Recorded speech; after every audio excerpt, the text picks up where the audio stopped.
promoting dialogue. It's midday in Dakar, 1 o'clock in Lagos. Good afternoon and welcome to Newslink and West Africa, the Democracy Radio. Broadcasting on 94.9 FM and around the world at wadr.org. Here are the top stories. Burkina Faso freezes 11 Nigerian Air Force pilots as Abuja apologizes for unauthorized aircraft landing in Ouagadougou. Burkina Faso is a state on its own, and understanding the Sahel region, you should also understand how insecure they are. And so you cannot just get up and fly your planes in another country. Benin's President Talon assents to constitutional reform, extending the presidential terms. In Guinea, second phase of September 28th Stadium Massacre trial opens in Conakry. And the devastating loss of young lives to the dangers of the irregular routes. These tragedies underscore the urgency of promoting safe, orderly, and regular pathways. And the Gambia begins a national migration dialogue amid rising irregular migration. The devastating loss of young lives to the dangers of the irregular routes. These tragedies underscore the urgency of promoting safe, orderly, and regular pathways. Please stay tuned for details of these stories and more. West Africa Democracy Radio. It's you speaking. My name is Sankule Janka. Many thanks for joining our broadcast this afternoon. The citizen begins in Burkina Faso, while the transitional authorities have reportedly released 11 Nigerian Air Force pilots and crew members 9 days after their detention. They were released on Wednesday evening after a Nigerian delegation led by the Minister of Foreign Affairs, Ambassador Yusuf Toga, held talks with Burkinabe authorities in Ouagadougou, including a meeting with the transitional president Ibrahim Traore. During the meeting, the Nigerian delegation expressed regret over an incident involving a Nigerian aircraft that made an emergency landing in Burkina airspace without prior authorization. Augustine Coley tells us more. Speaking after the audience, the Nigerian foreign minister apologized for the incident and thanked Burkinabe authorities for their treatment of the aircraft's occupants in what he described as a spirit of fraternity. Nigeria also sought to ease tensions triggered by comments from a Nigerian political figure who alleged that Nigerian soldiers were being mistreated in Burkina Faso. Mr. Tuga dismissed the remarks as unhealthy and emphasized that Abuja fully disassociates itself from such claims. Beyond the incident, discussions also focused on counter-terrorism efforts in the sub-region. The Nigerian diplomat praised Burkina Faso's recent security gains, with both sides reaffirming their commitment to strengthening bilateral and regional cooperation to confront the threat of terrorism in West Africa. The visit comes amid delicate diplomatic relations in the region as West African countries navigate security challenges, airspace controls, and shifting political alliances. Observers say Abuja's swift diplomatic engagement signals an effort to preserve cooperation with Ouagadougou and prevent the incident from escalating into a broader regional dispute. Augustine Coley with that report. Benin's political scene is sifting with the enactment of a major constitutional reform. This follows the National Assembly's November 14th revision, which President Patrice Talon officially promulgated into law on Wednesday.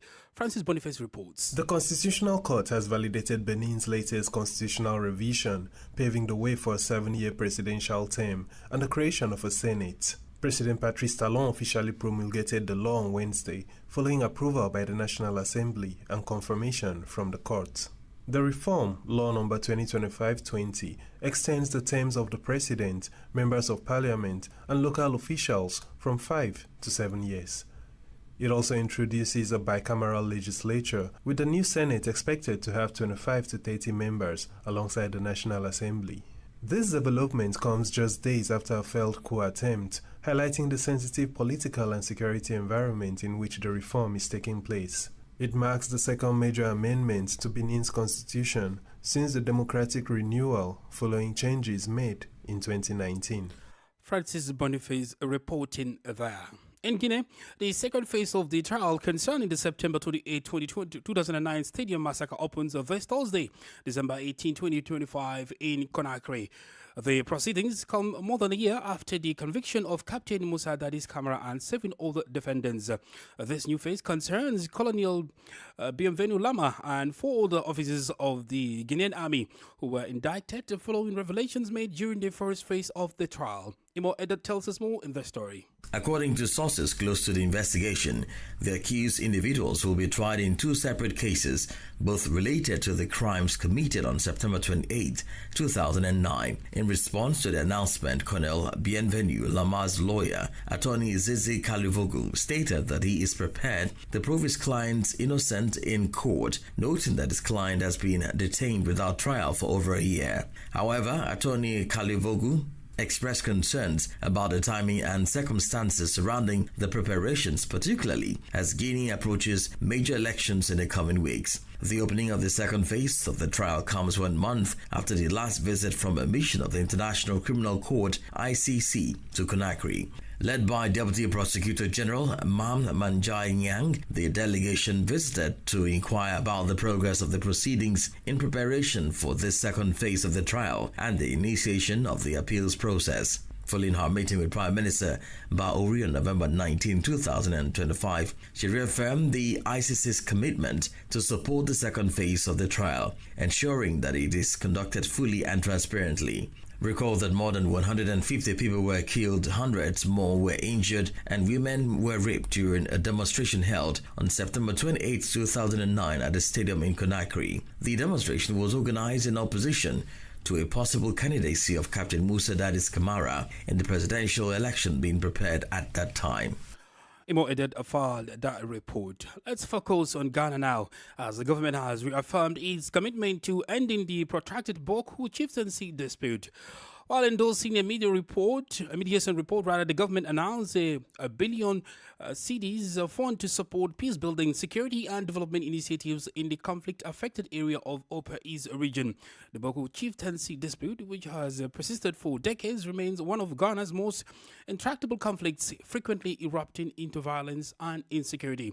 WDR's Accra correspondent Nadi Ditete reports. The Boku chieftaincy conflict, largely between the Kusasi and the Mamprusi ethnic groups over the right to occupy the Boku skin, has claimed numerous lives, destroyed property, and disrupted social and economic activities in the Upper East region. Over the years, successive governments and traditional authorities have made several attempts to resolve the crisis, but tensions have continued to resurface, posing a major challenge to security and development in the area. In a renewed push to end the conflict, government has endorsed a mediation report led by the Asante Hene Otumfuose Tutu II, outlining key recommendations aimed at achieving lasting peace in Boku. To complement this effort, authorities have also announced the establishment of a 1 billion Ghana cedis fund to support the implementation of the mediation roadmap. According to government, the fund will be used to strengthen peace-building efforts, enhance security interventions, support reconciliation processes, and promote development projects in affected communities. Security analyst Samuel Appiah has welcomed the move by government. So for me, I think it is a good step. It is expected that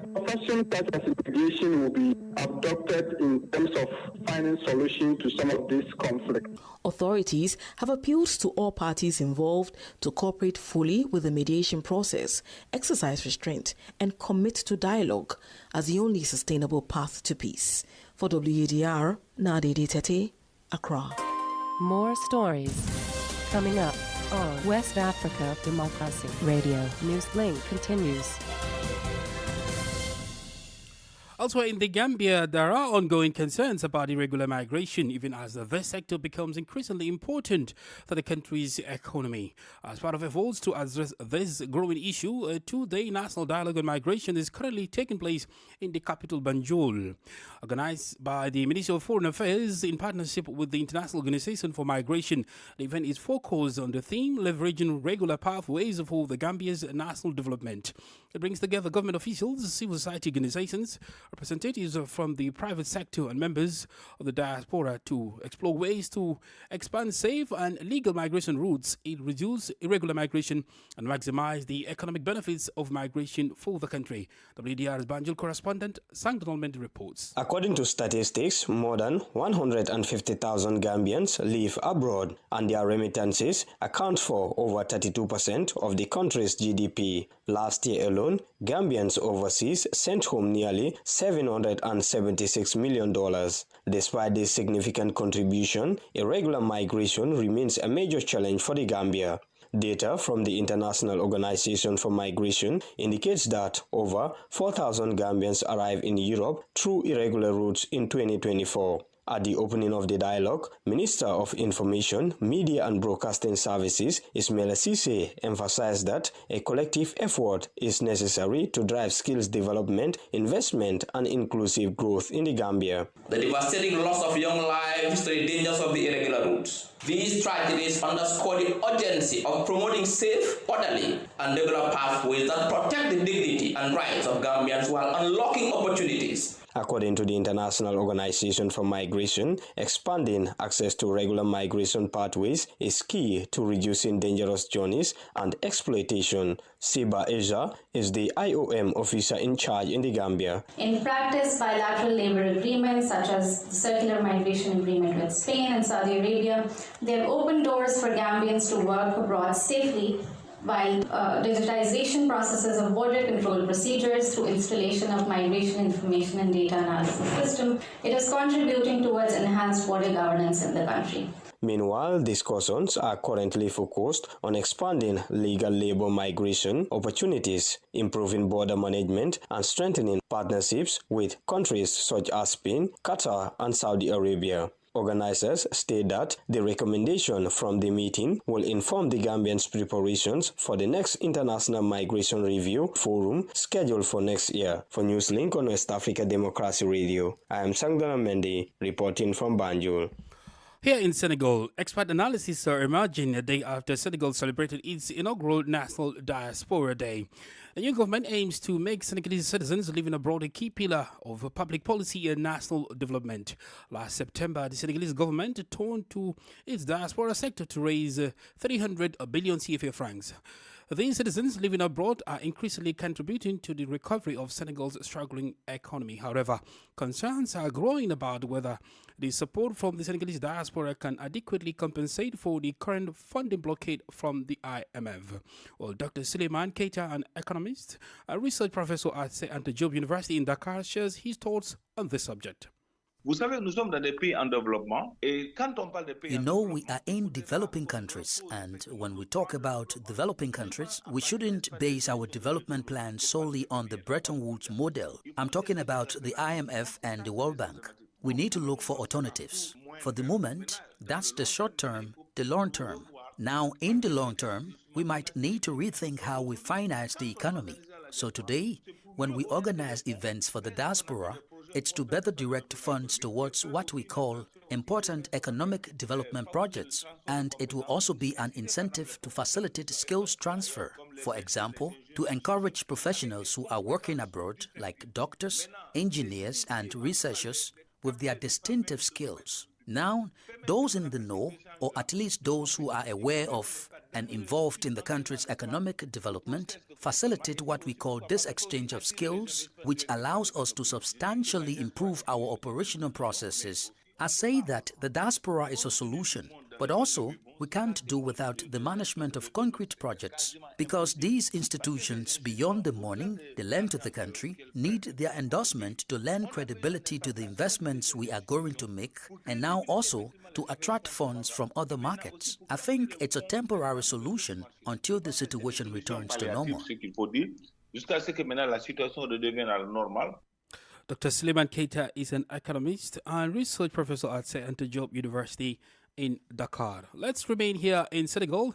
Stakeholders at the 2025 International Conference of Journalism in Africa are advocating for the protection of press freedom as means to strengthen democracy and promote good governance in the sub-region. This two-day conference, organized to commemorate the 60th anniversary of the Center for Studies in Information Science and Technology, CESTI, focuses on key issues affecting the media landscape and the rise of artificial intelligence.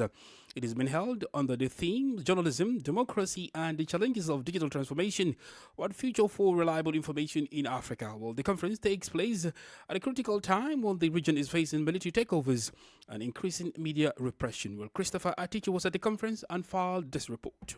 The International Conference of Journalism in Africa comes at a time when Reporters Without Borders 2025 reports shows a worrying increase in journalist assassinations globally, with the sub-region of particular concern The meeting, which marks CESTI's 60th anniversary, highlights challenges and proposes solutions affecting the media space on issues of artificial intelligence, regulations, including funding, press freedom, and the protection of journalists. Professor Mamadou Njai, director of CESTI, says the conference serves as a moment of reflection on the quality of media professionals. We realize that we have a system of tools that uses both journalists and those involved in the production of disinformation and misinformation. Therefore, we must pause and examine the evolution of the profession as well as its relationships with various powers, but also everything that concerns society. Meanwhile, Dr. Musa Job, PhD lecturer with CESTI, reiterates that public good is served through responsible journalism. This international conference designed like this to raise the participation of CESTI in this reinforcement of democracy. Also speaking, Suleiman Yan, head of WADR's board of directors, urges journalists to be professional and ethical in their line of duty, while calling on the government and regional bodies to create an enabling environment that protects the press for the sustainability of democracy. They should support economically, because economically weak media cannot play the role we expect from them in terms of fostering democratic and governance values. Established in 1965, the Center for Studies in Information, Science and Technology, CESTI, provides journalism training and equips journalists for social impact and development.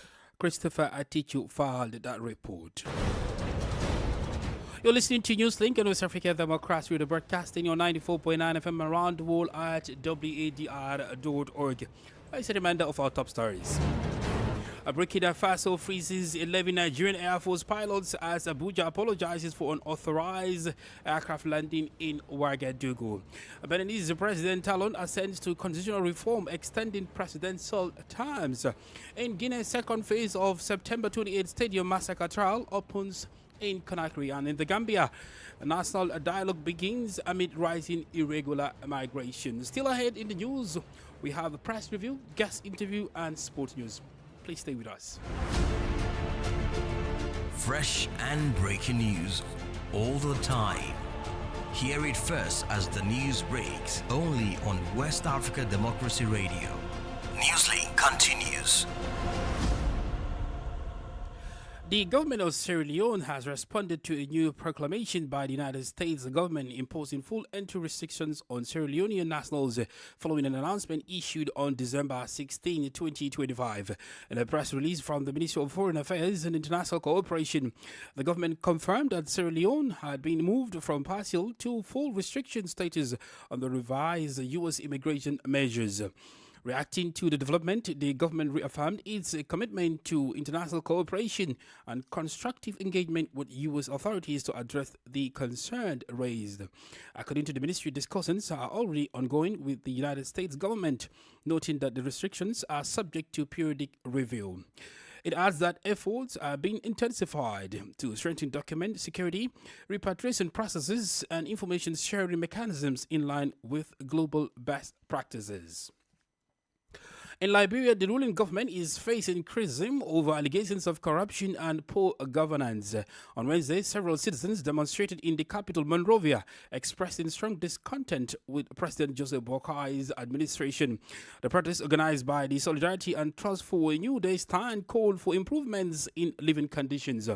Demonstrators accused the government of corruption and mismanagement of public funds, demanding greater transparency in governance. WDR's Monrovia correspondent Abraham Parker reports. The protesters were unable to deliver their petition to the executive mansion due to a heavy security presence. This is the second time that stand has been prevented from accessing the grounds of the executive mansion during their protests. Despite being blocked by state security forces, Stand emphasized the urgent need for the government to address corruption, improve for public services, and to create economic opportunities for all Liberians. Moba Molu, chairman of the group, accuses the Liberian National Police of using excessive force against peaceful protesters. The police demonstrated brutality against peaceful protesters. The police has seized our music truck. At least 2 police vehicles drove among peaceful protesters. I enough them because we are peaceful, they could have been casualties. The LNP under Joseph Boakai attacked the protest and seized our truck and prevented from moving forward. How do we communicate? In addition, Avin Wisse, youth chair for the former ruling party, the CDC, urges Liberians to speak out against what he describes as President Boakai's poor leadership. However, the Liberian government has not yet issued an official response to the protest or the demands made by the protesters. For Newslink on WADR,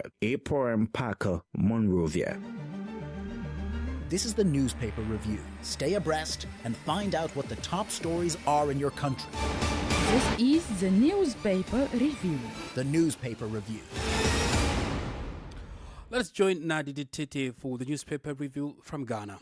Greetings. Welcome to the newspaper review segment. We'll start off with the Daily Graphic newspaper, the front page. Government plans 1 billion Ghana cedis Boko Recovery Fund, endorses Otumfuo's roadmap, and will facilitate Seydou Abagre's safe relocation. Other stories here: 9 forest reserves reclaimed from illegal miners. That's according to the Forestry Commission. The Ghanaian Times front page. Aftermath of mediation. Government sets up 1 billion Ghana cedis fund to build social and economic infrastructure in Boko. Other stories here: 800-unit whole oxygen city housing project takes off, and support homegrown solutions for accelerated development. That's according to the Margins Group. And 54 GAF engineers to help rebuild Jamaica. The Daily Guide newspaper front page. Resign or be sacked. Minority to Lands Minister Ama Kofi Boa. Also here, CJ appoints 3 judges for Galamsey cases, and Mustafa Hamid challenges Office of the Special Prosecutor charges. The Overseer newspaper front page. Resigned 6 months before internal elections, NDC direct appointees, and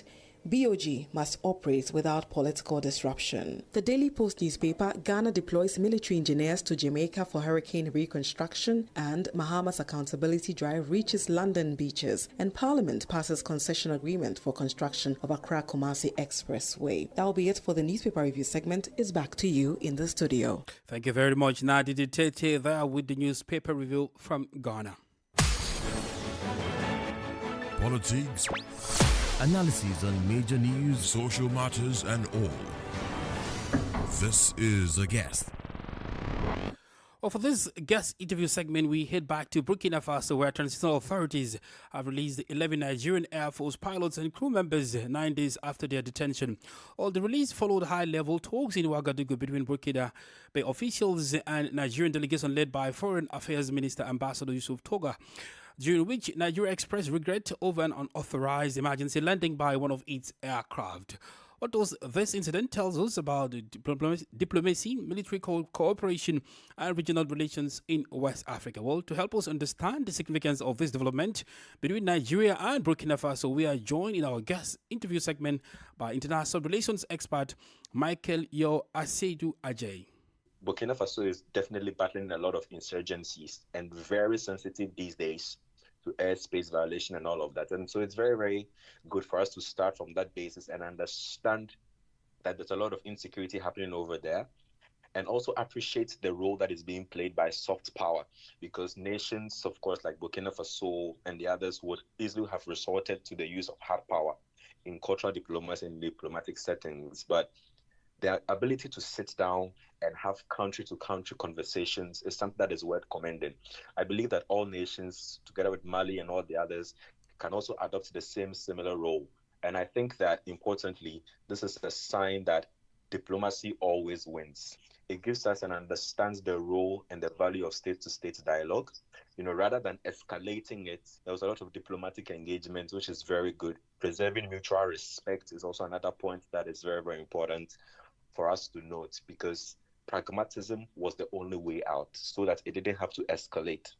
And so for the regional cohesion, for regional integration, and understanding that even though they are different regional blocks now, there's still a way for them to collaborate diplomatically without utilizing hard power. So that is what I believe happened, and that is the right step in the right direction. You've just mentioned that the region is very tense, so they're very cognizant of issues of, insecurity and an airspace thereabout. In that case, how might this incident affect future military flights in the region? Burkina Faso is a state on its own, and understanding the Sahel region, you should also understand how insecure they are. And so you cannot just get up and fly your planes in another country, whatever reason it is that the airspace decided to invade. The moment you leave your territory, the way the African region is structured in the various blocks and in the various regions into the states over there, you have to understand you are moving into a new territory. And so with diplomacy opening the way in this case, if you want to do anything, whatever it is, whether it's a military drill, the purpose to which it was being conducted, I believe there's a proper channels to go, rather than just doing it in a period where there's a lot of heightened tension. And so I believe that for Nigeria and other countries, they should do them in the right channel. If you want to have whatever purpose it is, sit down with the leaders, try and let them understand exactly what it is for, and then there can be progress. That is what I believe in. Finally, before I let you go, sir, could this event have broader implications for regional security cooperations? How citizens in both countries interpret this, of course, matters. But I believe that the peaceful resolution can really build public confidence in diplomacy at a time where skepticism towards regional institutions is growing across West Africa. And so I don't think that there's a bigger problem to actually look at. Yes, the release sets a good precedent, right? That amid all the political realignments and military-led governments, international norms and diplomatic channels still apply. The precedent has been set. Niger and the other countries in the Sahel states can also adopt that. The role of the African Union is also something to look at. And so it is going to influence a lot, on ECOWAS and the AES states and how they are handled and how their issues are handled. And so I don't think there's nothing to worry about when it comes to these states or regional integration or public perception, regional trust. It's rather a step in the right direction, I believe. Michael Yo Aseidu IJ is an international relations expert. Well, in sports, Ahmed Musa, Nigeria's most capped international, has announced his retirement from Super Eagles duty after nearly 15 years. The former captain made 111 appearances, won the 2013 AFCON, and remains Nigeria's highest World Cup goal scorer. Musa says he bows out with pride and gratitude, closing a historic chapter in Nigerian football. Elsewhere, CAF has announced a record 20 media rights deals across the more than 30 European territories for the Africa Cup of Nations Morocco 2025, boosting the tournament's visibility across the continent. AFCON kicks off on December 21, with matches airing on major broadcasters including Channel 4 in the UK, Movistar in Spain, and free-to-air networks in Greece and Norway. The move highlights the growing global appeal of African football and will bring the tournament to millions of fans across Europe. And FIFA has announced a 50% increase in prize money for the 2026 World Cup in the United States, Canada, and Mexico, approving a record $727 million payout to participating teams. The winners will earn $50 million, while even group stage exits are guaranteed at least $10.5 million, including preparation cost. The move comes amid criticism over high ticket prices, prompting FIFA to also release a limited number of lower-cost tickets for the tournament. We've come to the end of this edition of Newslink on West Africa Democracy Radio, broadcasting from Dakar, Senegal. Thank you for listening, and many thanks to Fali Luso and Mustafa Sek for the technical assistance. Do interact with us via our social media platforms X and Instagram at WDR English, and on Facebook, WDR English Service, and we stream live at WADR.org. Coming up at the bottom of the hour is a rebroadcast of WDR's environment program, Enviroscope, with Abdullahi Hassan. I am Sankule Janko. Good afternoon. And many thanks to you for listening to Newslink via Hot 104.3 FM, New Me FM 94.0, Hilltop Radio 104.7 FM, and Veritas Radio 102.9 in Banjul, the Gambia. We also appreciate our listeners in Liberia via Alternative Youth Radio 98.9 FM, Lofa County, Radio Kagama 94.5 FM, Niba County, DCN Radio 91.3 FM, Riverside County. Wakat FM Radio, Banga, Liberia. Radio Gulf FM 91.3 Sierra Leone in Nigeria and Love 104.5 FM Abuja. For you listening via Radio Pad 95.1 Damango, Savannah region, and on Royals FM 104.7 Wenchi, Ghana, we say a big thank you. Remember, West Africa Democracy Radio